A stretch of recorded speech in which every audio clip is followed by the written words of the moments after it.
So as we've been going like this journey through John, we made it through chapter 6, and now we are in chapter 7. My Bible's starting to fall apart a little bit. Chapter 7, and we're going to change feasts. Like if you've been following, chapter 5 was surrounding this Sabbath day, right? And then chapter 6 was surrounding this Passover. And then chapter 7 is going to surround the Feast of Tabernacles. In fact, you can see that if you look at verse 2 of chapter 7, it just says, "But when the Jewish festival of Tabernacles was near," and so John just throws it in there so that we can begin to see maybe how Jesus is going to present himself and what is going on in chapter 7. And so it's really important for us, I think, to get this chapter to understand some things about the Feast of Tabernacles. I actually... with the youth group one time, we built a tabernacle. By the way, if you don't know, tabernacle is a booth. It's a tent, a temporary dwelling place, right? You're supposed to build this thing up. And it's a reminder of how the people of Israel, as they wandered through the desert, they dwelt inside of tabernacles.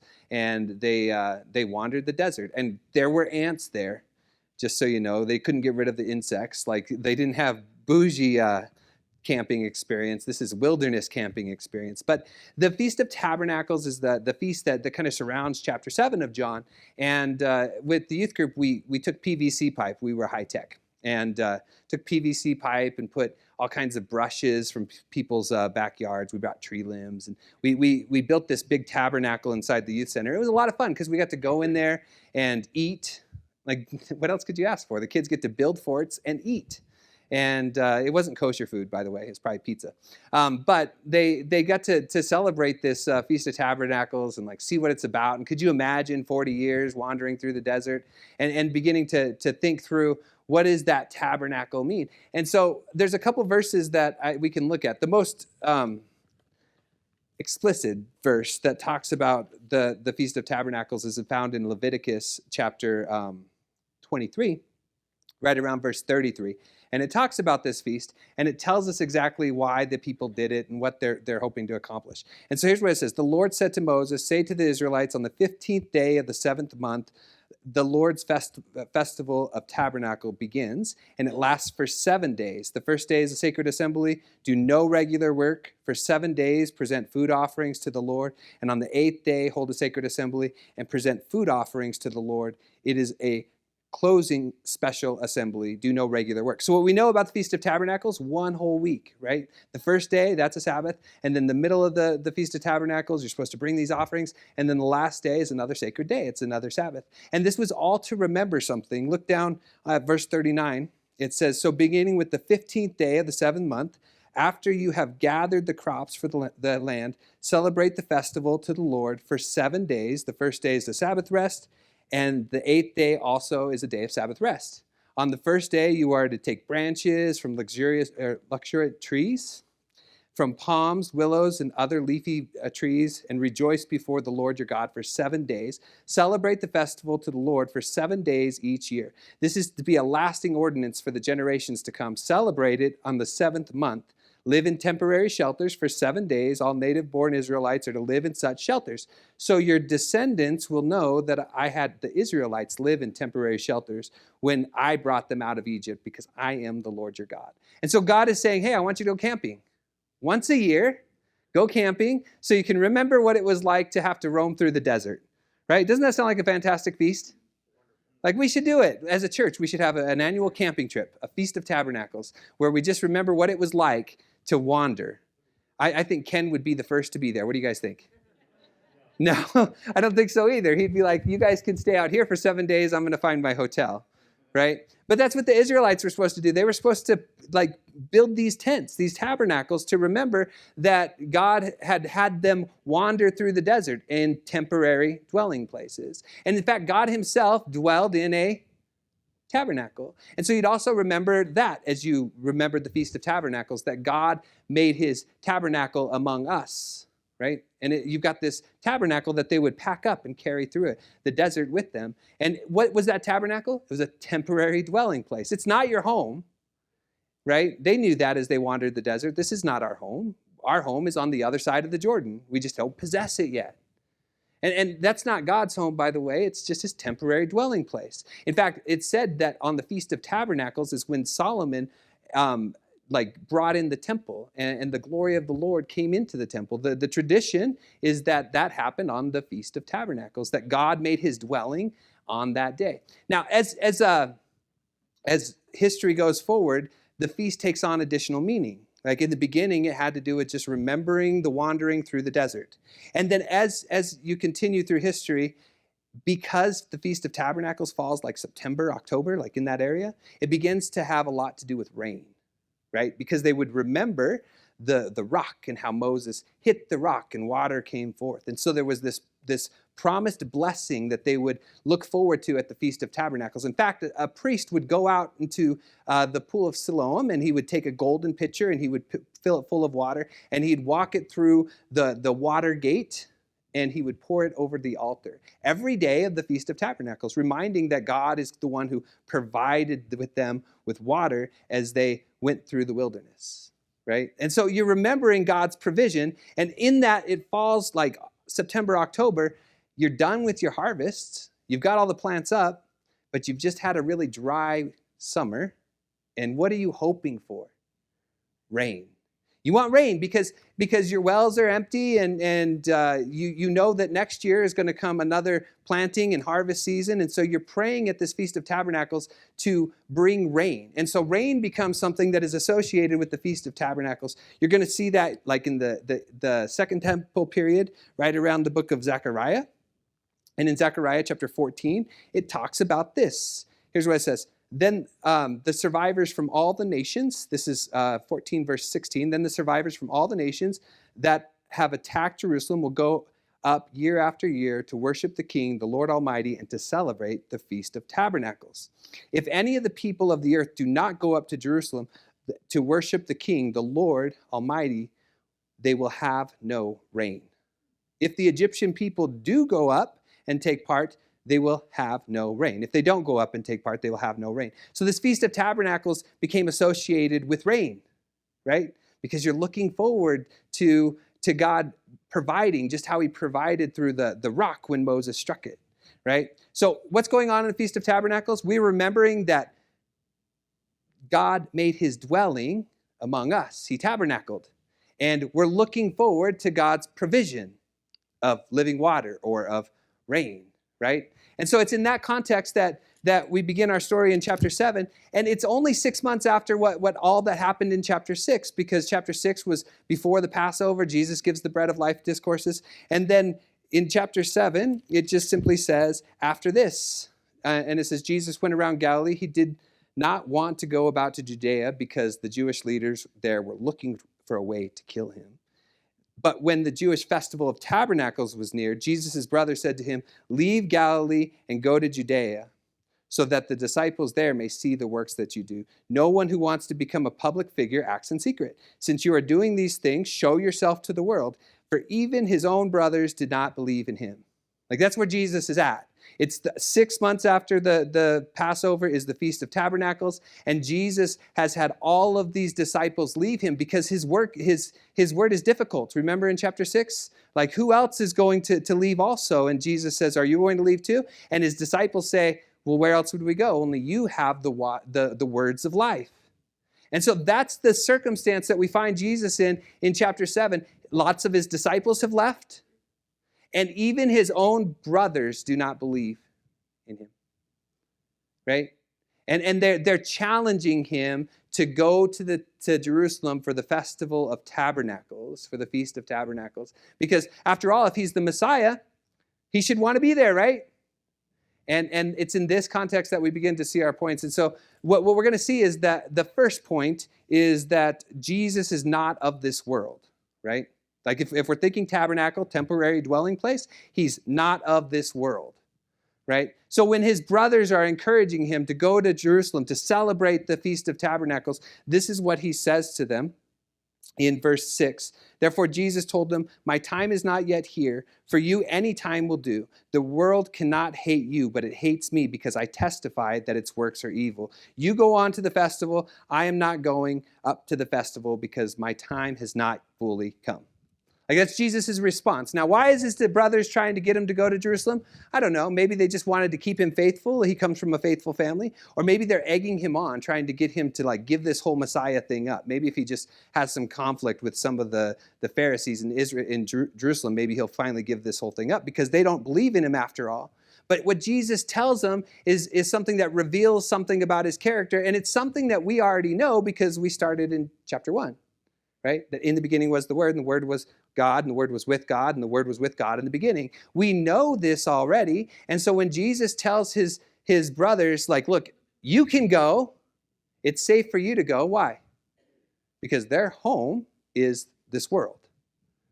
But it's not safe for Jesus to come or to go to Jerusalem because it's not his time. Any time's great for them, but Jesus doesn't come from the world. Jesus comes from heaven.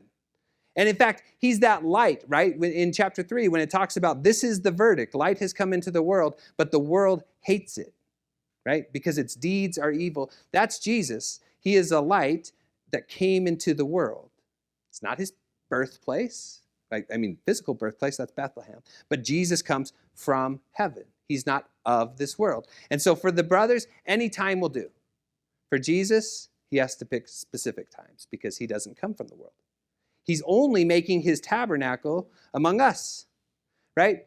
Now, here's what happens in chapter 7 all the time. There will be a question, and then Jesus will answer the question, and then you'll see that these questions bring about division among the people. So if you look at me at verse 67, at verse 10, it says, however, after his brothers left for the festival, he went also, but not publicly, but in secret. Now, the festival, the Jewish leaders were watching for Jesus and asking, where is he? Among the crowds, there was widespread whispering about, and some said, he is a good man. Others replied, no, he deceives the people, but no one would say anything publicly about him for fear of their leaders, right? This is what's happening in chapter 7, is you begin to see the division that arises because Jesus begins to proclaim who he is. And the first thing that we see about who he is he's not of this world. His brothers, they can go anytime. Jesus can't. Because he's not of this world, and he testifies that the world's deeds are evil, right? He's just here temporary. And as people begin to think about this, whispers start to go about. Who is Jesus really? And I guess that's going to be like, as we go through chapter 7, that's going to be the fork in the road. Like, you have to decide, well, what do you believe about Jesus? Because there are some in chapter 7 that ask that question, who is he? There are others that say he's a good man. Then there are others that say, no, he deceives people, right? Like those are your options. You can be somebody who lives in the question, who is he? You can be some people that accept him, he's a good man. Or you could be one of those people that just believe he's out to deceive. And we're wrestling with this as we go through the book of John. Who do you believe Jesus is? That's the question. And what we're being presented with is the first point. He's not of this world, right? He's not of this world. He's made his temporary dwelling place among us, but he's not of this world. My second point, my second point is Jesus was sent by God. That's my second point. Jesus was sent by God. So we're beginning to understand who Jesus is. And the backdrop of this is the Festival of Tabernacles. And the first thing we see is that he's not of this world. The second thing we're going to see is that he's sent by God. And so here's what happens. It says, not until halfway through the festival did Jesus go to the temple courts and begin to teach. The Jews there were amazed and asked, how did this man get such learning without ever having been taught? There's the question, right? Like in this whole section, a question is asked, Jesus answers the question, it causes division. And then another question is asked, Jesus answers the question, it causes division. And here's the question, where did Jesus go to school? You guys got an answer?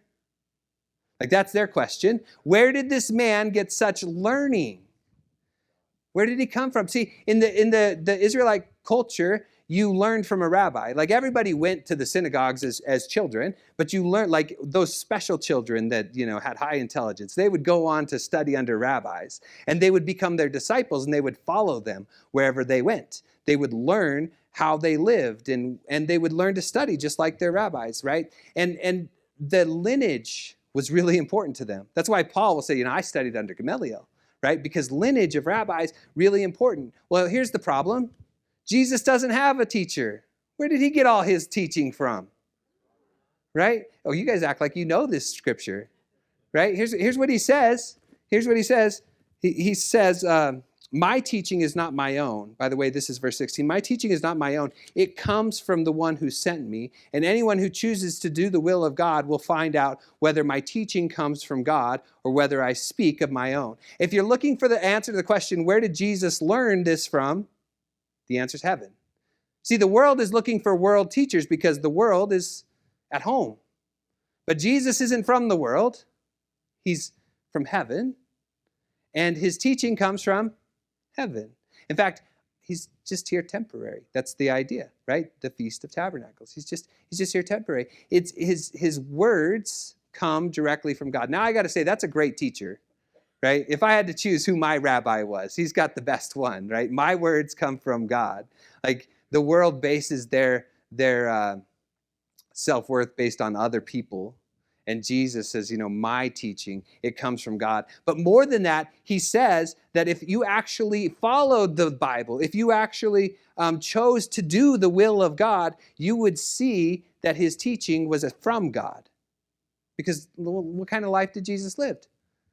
He loved the Lord his God with all his heart, soul, mind, strength, and he loved his neighbor as himself. You would see in his actions that he was really from God, that this earth was not his own, it's just his temporary dwelling place, right?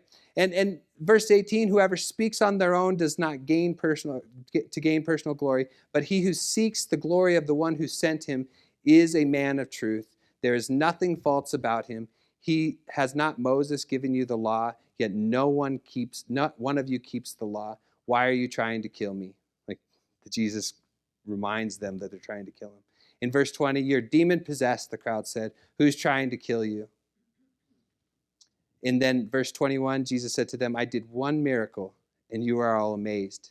Yet because Moses gave you circumcision, though actually not Moses, it came from Moses, but from the patriarchs, you circumcise a boy on the Sabbath. Now, if a boy can be circumcised on the Sabbath so that the law of Moses may not be broken, why are you angry with me for healing a man's whole body on the Sabbath? Stop judging by mere appearances, but instead judge correctly. See, Jesus in this idea that he's come from heaven, his words are from heaven, his teacher, the Father, right? And these people are judging him because of his deeds. Now, you have to go back to chapter 5 to remember what he did. He healed a paralytic on the Sabbath. And that's the reason that they've chosen to go after him and try to kill him.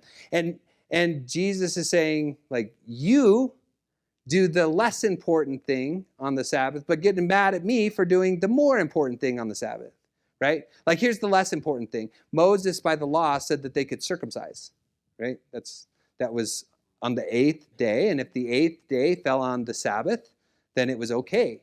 Go ahead and circumcise. Now, that's just a small part of a person's body, right? But think about the whole body, the greater part.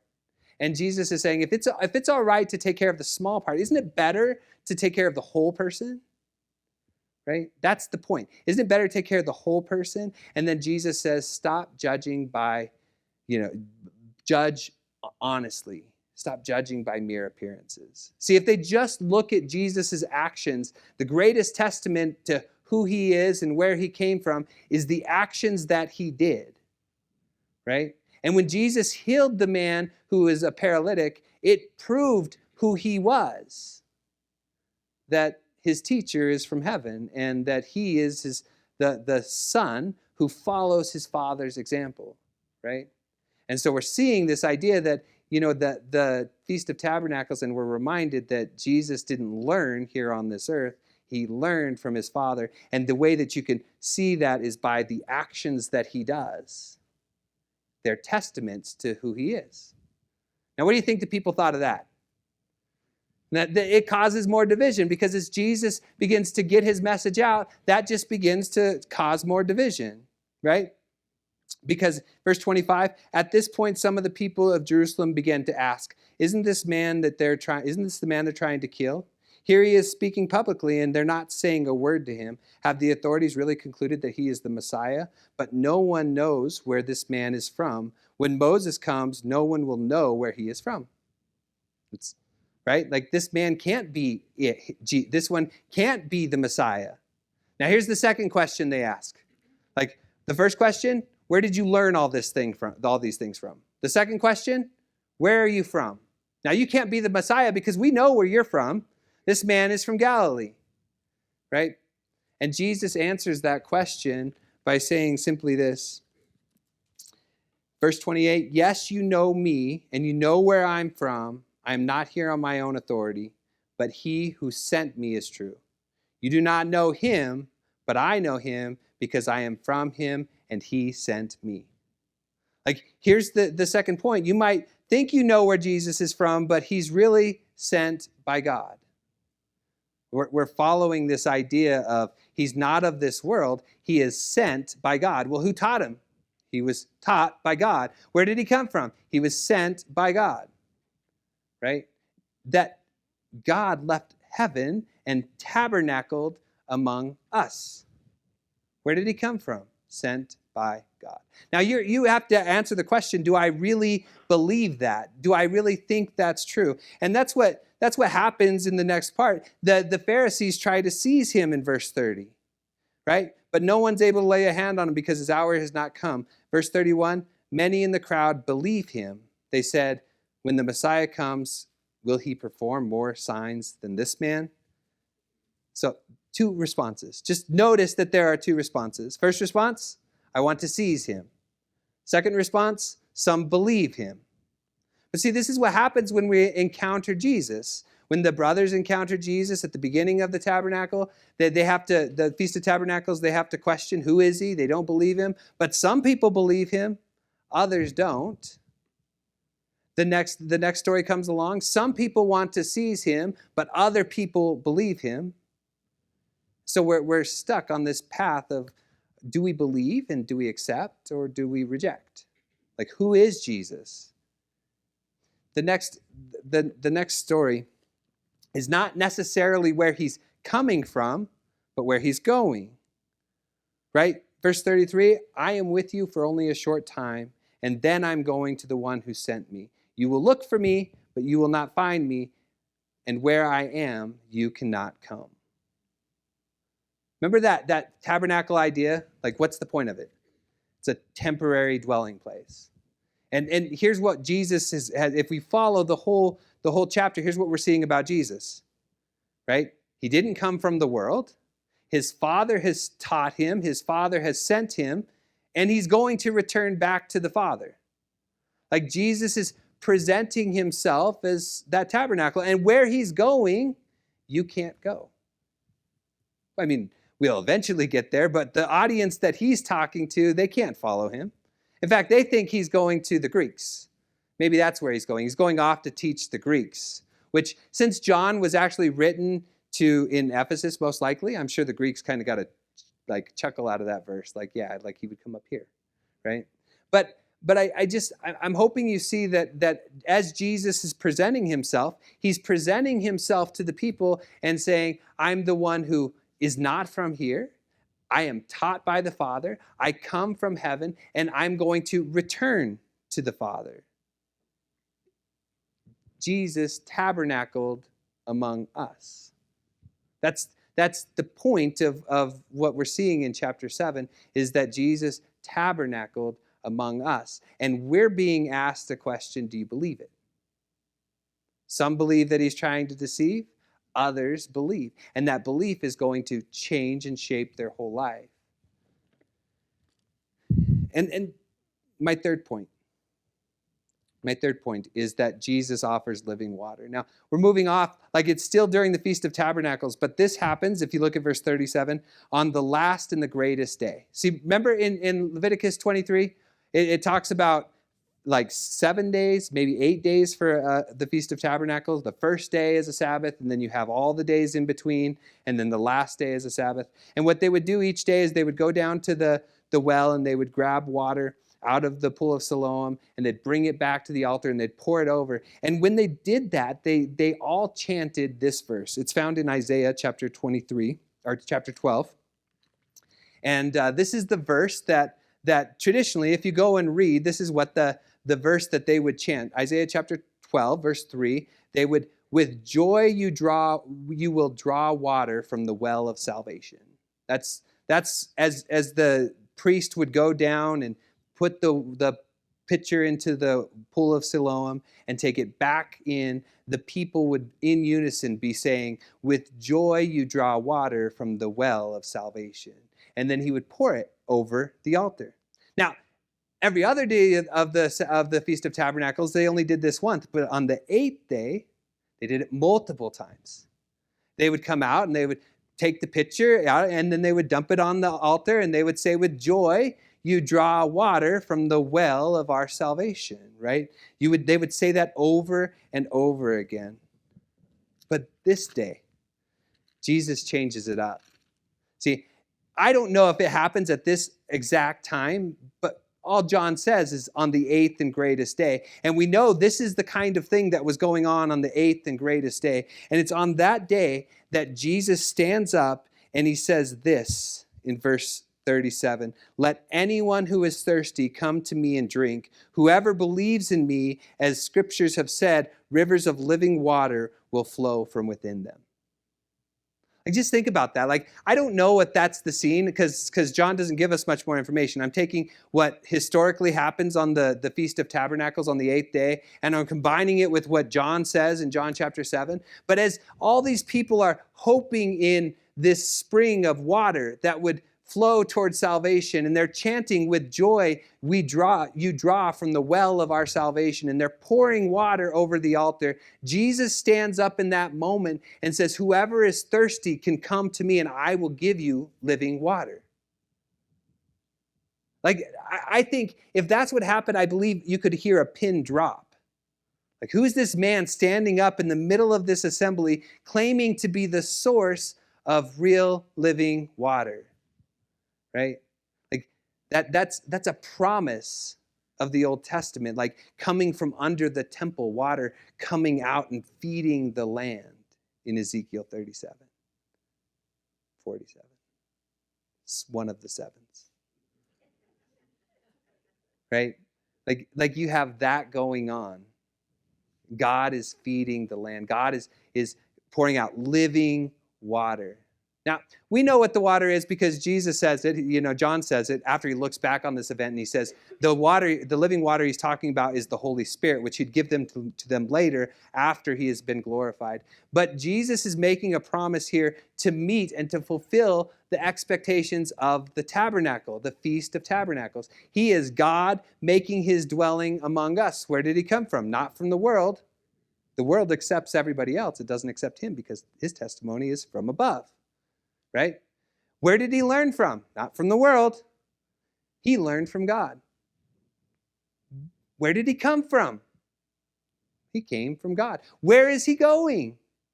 He's returning back to God. Jesus is fulfilling that tabernacle expectation all the way to the point that springs of living water will well up inside of him. And that's Jesus. Paul understands it's Jesus. So when in 1 Corinthians, he talks about the rock, and he says that rock was Christ, the living water that came out. See, the question is, now we see who Jesus is, what do you believe about it? Like, you can see it as you go through the chapter. Some say, look at verse 41, or at verse 40. On hearing his words, some of the people say, "Surely this man is a prophet." 41, others said, "He's a Messiah." Right? There's that idea. Does not Scripture say the Messiah will come from David's descendants? So that's the Pharisees. They don't believe at all. 43, thus the people were divided because of Jesus. Some wanted to seize him, but no one could lay a hand on him. Right? The question of chapter 7 is, if you believe that Jesus is God in the flesh who made his dwelling amongst us, he learned from God, he came from God, he's returning back to God, what do you believe about it? You can read on in chapter 7, and you can see the ruler of the temple guards. They're amazed by him, so they refuse to arrest him. The Pharisees say that no prophet has ever come from Galilee. They obviously didn't read Jonah. And then Nicodemus stands up and says, is it lawful to arrest somebody without giving him a trial? Like, is that okay? Even amongst the Jewish leaders, you see a divided understanding of who Jesus is. And that happens throughout chapter 7. What do you believe about Jesus? Chapter 7 is asking you to answer that question. And if you believe that he really is God who tabernacled among us, then that should change your life. Because you can come to him, and the promise is that you can receive living water today. In fact, springs of living water will well up inside of you because Jesus fulfills that hope on the Feast of Tabernacles.